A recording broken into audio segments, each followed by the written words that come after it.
माधोपुर नाम का एक छोटा सा गांव हुआ करता था, जहां लोग मेहनत और ईमानदारी से अपनी रोजी रोटी कमाते थे। इस गांव में रहता था मंटू, जो कि एक चतुर व्यापारी था, जो अपनी बुद्धि और मेहनत से दूर दूर तक मशहूर था। मंटू का छोटा सा व्यापार था, जिसमें वो मसाले, अनाज और कपड़े बेचता था। उसके साथ उसकी पत्नी मिनी, उसका छोटा भाई चिंटू और उसका पुराना दोस्त गुन्नू रहता था, जो उसके दुकान में ही काम करता था। कस्बे में एक साहूकार भी था, जिसका नाम था काला सेठ, जो अपनी चालाकी और लालच के लिए पूरे गांव में बदनाम था। मिनी, आज बाजार में कुछ ज्यादा ही भीड़ थी, इसी वजह से मुझे घर आने में देर हो गई। आज बाजार में लोग कह रहे थे कि काला सेठ फिर से कोई नया खेल खेलने वाला है, जिस वजह से मेरी भी चिंता बढ़ गई है। हाय राम, वो काला सेठ तो बस पैसों का भूखा है। उसे कितने भी पैसे और धन दिया जाए ना, लेकिन उसका लालच कम नहीं होगा। आप उससे दूर रहना, नहीं तो वो तुम्हें भी अपने जाल में फंसा लेगा। अरे नहीं, तुम चिंता बिल्कुल मत करो, मैं उसके हर एक जाल से वाकिफ हूँ। मैं उसके कोई भी जाल में नहीं फंसूंगा। लेकिन इस बार वो ऐसा क्या करने वाला है? लोग पहले ही परेशान हो गए हैं। इस बार अपने स्वार्थ और लालच की वजह से वो एक नई चाल चलने वाला है। भैया, मैंने सुना है कि काला सेठ अब गांव वालों से सस्ते में अनाज खरीद कर शहर में महंगे दामों पर बेच रहा है। और इतना ही नहीं, बल्कि उसने और भी छोटे व्यापारियों को अपने जाल में फंसाना शुरू कर दिया है। अगर ऐसा ही चलता रहा तो हम छोटे व्यापारियों का क्या होगा? अरे चिंटू, इसमें इतना डरने की कोई बात नहीं है। मंटू भैया ने हर बार उस काला सेठ के मंसूबे को तबाह कर दिया है, क्योंकि मंटू भैया दिमाग से काम लेते हैं। मुझे यकीन है वो काला सेठ के मंसूबे को भी जरूर नाकाम कर देंगे, है ना भैया? हाँ गुन्नू, तुमने बिल्कुल सही कहा। अगर काला सेठ आम लोगों को नुकसान करके खुद की जेब भरने की कोशिश करेगा तो मैं उसके ये मंसूबे को कभी पूरा होने ही नहीं दूंगा। लेकिन इसके लिए हमें कुछ चतुराई से काम तो लेना होगा। काला सेठ को हराना आसान नहीं है, लेकिन अगर हम मिलकर कोशिश करें तो उसे सबक सिखा सकते हैं। मंटू को अच्छे से पता था, काला सेठ की चालाकी से गांव के सारे छोटे व्यापारी परेशान थे। वो फैसला करता है, वो काला सेठ को उसके ही चाल में फंसाएगा। अगली सुबह मंटू अपने भाई चिंटू और दोस्त गुन्नू के साथ एक योजना बनाता है।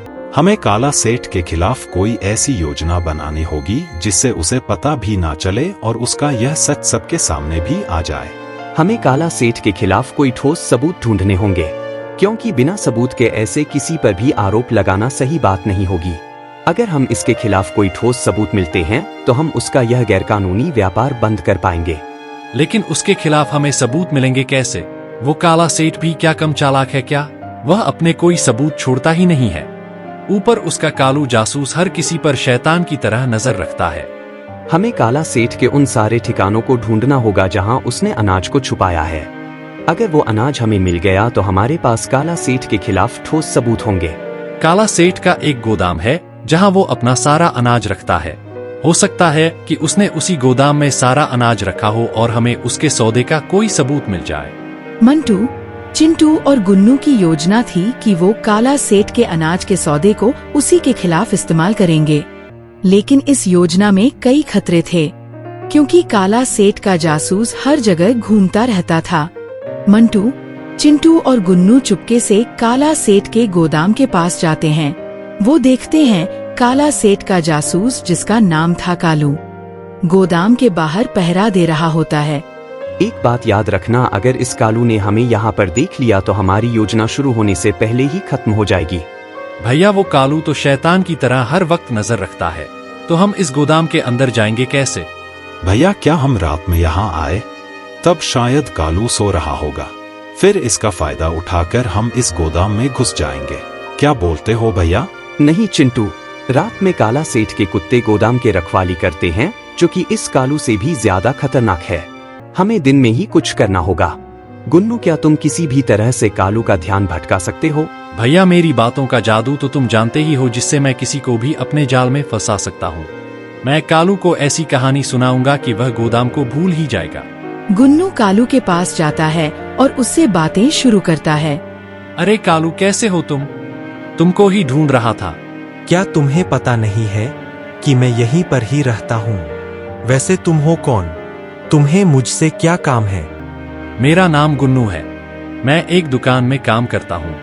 मैं काला सेठ जी के पास एक बात पहुँचाना चाहता था कि मैं ऐसे 10 छोटे व्यापारियों को जानता हूँ जिनके साथ सेठ जी व्यापार कर सकते हैं, लेकिन उनको जल्द से जल्द अपना अनाज बेचना होगा। मैं समझ गया। देखो देखो, इस बात को तुमने किसी और को तो नहीं बताया ना? बिल्कुल भी नहीं। मैं सबसे पहले तुम्हारे पास ही आया हूँ, तो अगर तुम अभी सेठ जी को यह बता दोगे तो उनका काफी फायदा हो सकता है। ठीक है, ठीक है, ठीक है। मैं सेठ जी के पास जाकर उन्हें बुलाता हूँ, लेकिन तुम इस गोदाम के अंदर ही रुकना और किसी को भी अंदर मत आने देना। ठीक है।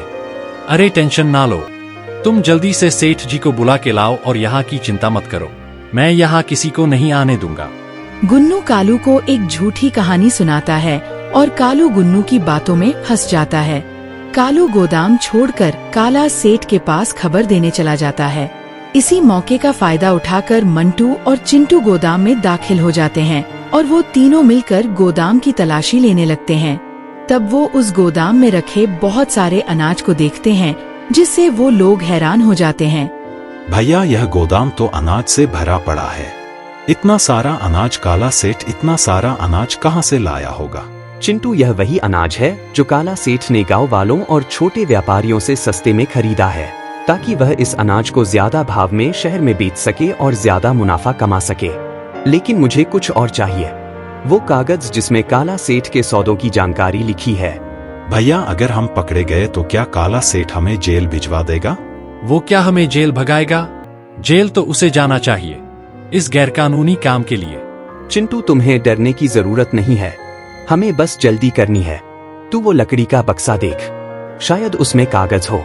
मंटू और चिंटू गोदाम में अनाज ढूंढने लगते हैं। तभी उन्हें एक पुराना बक्सा मिलता है। जैसे ही मंटू बक्सा खोलता है, जिसमें उन्हें काला सेठ के सौदे के कागजात मिल जाते हैं, लेकिन उसी वक्त मंटू को गोदाम का दरवाजा खोलने की आवाज आती है। वो देखते हैं कि कालू गोदाम में वापस आ गया था। कौन है वहाँ? चोर चोर। चिंटू, गुन्नू, जल्दी पीछे के रास्ते से भागो। मंटू, गुन्नू और चिंटू कागज लेकर गोदाम के पीछे के रास्ते से भागते हैं। कालू उनका पीछा करता है। क्या बात है, आप तीनों ऐसे भागकर क्यों आए हैं? हम चुपके से काला सेठ के गोदाम में गए थे और वहाँ हमने बहुत सारे अनाज को देखा जो काला सेठ ने कम दाम में खरीदे हैं।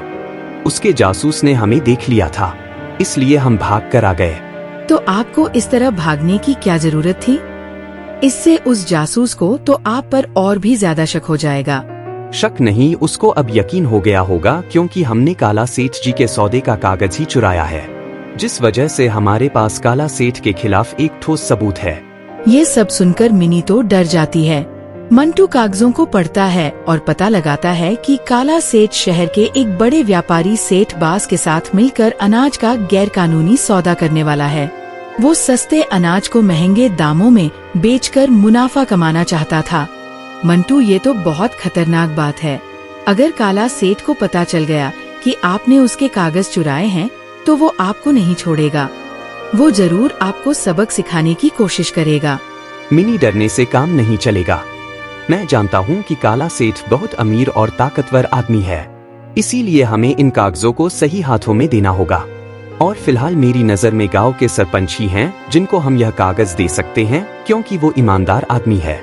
वो काला सेठ की चालाकी को सबके सामने ला सकते हैं। लेकिन भैया, सरपंच जी तक पहुंचने से पहले हमें काला सेठ के गुंडों से बचना होगा। वो बाहर चारों ओर हमें ढूंढ रहे होंगे और ऊपर से उस कालू ने हमें देख भी लिया। अरे तुम उस कालू की चिंता मत करो। कालू को मैं फिर से बेवकूफ बना दूंगा और उसे पता भी नहीं चलेगा। लेकिन भैया, हमें जल्दी करना होगा।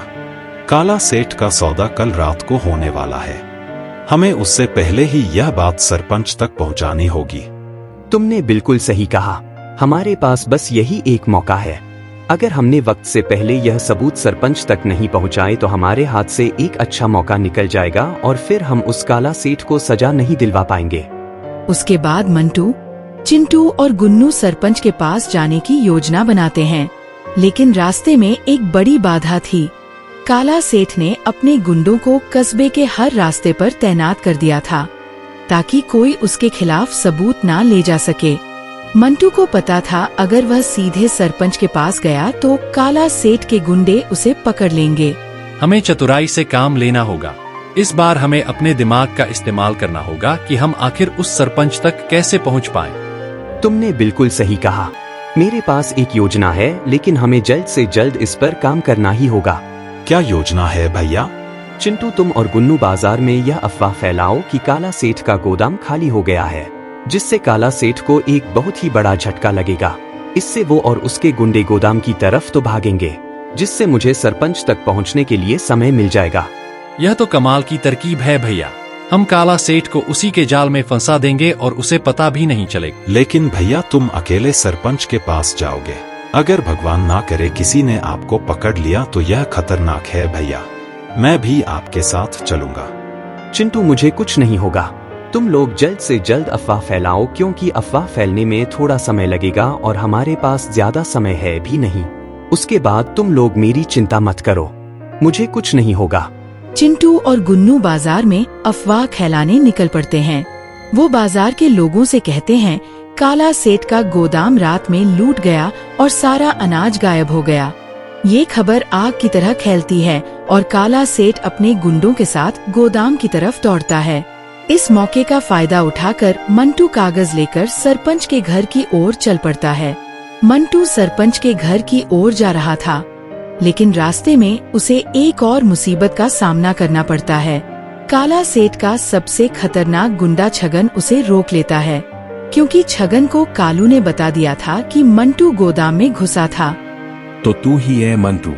तूने काला सेठ के खिलाफ जाकर बहुत बड़ी गलती की है। तुझे ही एक गलती करने से पहले 100 बार सोच लेना चाहिए था। अब मुझसे तुझे कोई नहीं बचा सकता है। वो कागज मुझे दे दे, नहीं तो।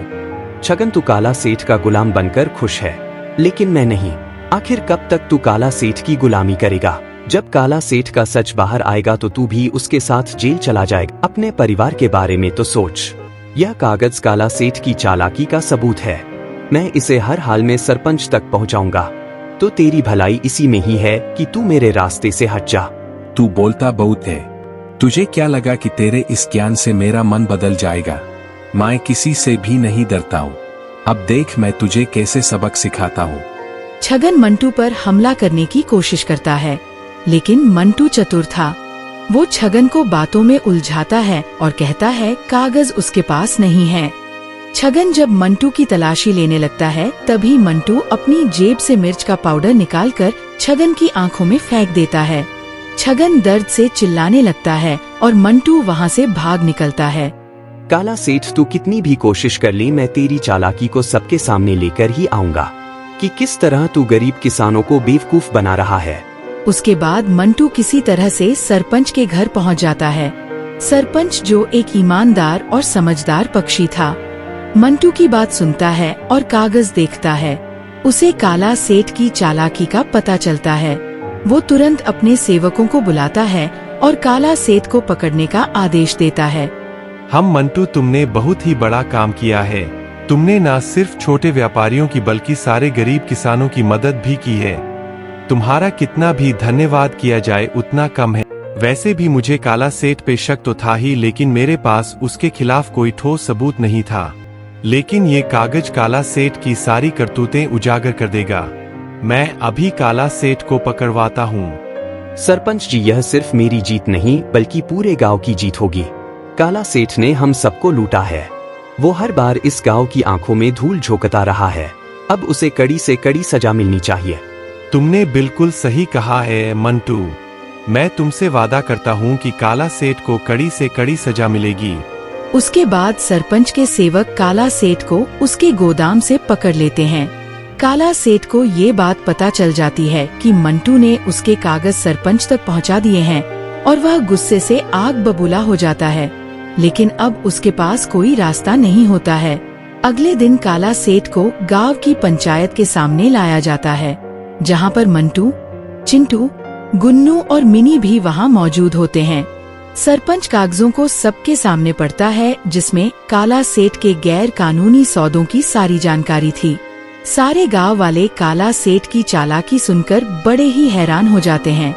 मंटू, तूने मेरे साथ धोखा किया है। मैं तुझे छोड़ूंगा नहीं। इसका बदला मैं कभी ना कभी तुझसे जरूर लूंगा। यह बात हमेशा याद रखना। काला सेठ, धोखा तो तूने पूरे गांव के साथ किया है। तूने गांव वालों का अनाज सस्ते में खरीदा और महंगे दामों पर बेचा है। शुक्र मना कि सरपंच जी तुझे पुलिस के हवाले नहीं कर रहे और ये लोग तुझे सजा नहीं दे रहे हैं, वरना सोच तेरी क्या हालत होती। काला सेठ, तेरी चालाकी अब सबके सामने आ चुकी है। तुझे और तेरे सारे गुंडों को इसकी सजा जरूर मिलेगी। जब तक तुम लोग जेल से बाहर आओगे तब तक तुम लोगों को इस गांव से हमेशा के लिए निकाल दिया जाएगा और यह तेरा सारा अनाज गांव में बांट दिया जाएगा। काला सेठ और उसके गुंडों को पुलिस ले जाती है। उसके बाद उसका सारा अनाज गांव वालों में बांट दिया जाता है, जिससे सबके घरों में खुशहाली आती है। मंटू की चतुराई और हिम्मत की हर जगह तारीफ होने लगती है और गांव के लोगों में मंटू, चिंटू और गुन्नू की एक अलग पहचान बन जाती है। सभी लोग उनकी बहुत इज्जत करते हैं और उन्हें सम्मान देते हैं। मंटू, तूने साबित कर दिया कि मेहनत और चतुराई से कोई भी बाधा पार की जा सकती है। भैया, अब हमारी दुकान और भी चलेगी। लोग तुम पर भरोसा करने लगे हैं। मैं तो कहता हूँ ना, भैया को अब कस्बे का सरपंच बना देना चाहिए। अरे ये तुम लोग क्या बोल रहे हो? यह सरपंच बनना मेरे बस की बात नहीं है। मैं एक व्यापारी ही ठीक हूँ। उसके बाद मंटू की दुकान पर और भी लोग आने लगते हैं और गांव की मदद करने के बाद धीरे धीरे मंटू एक बहुत बड़ा व्यापारी बन जाता है।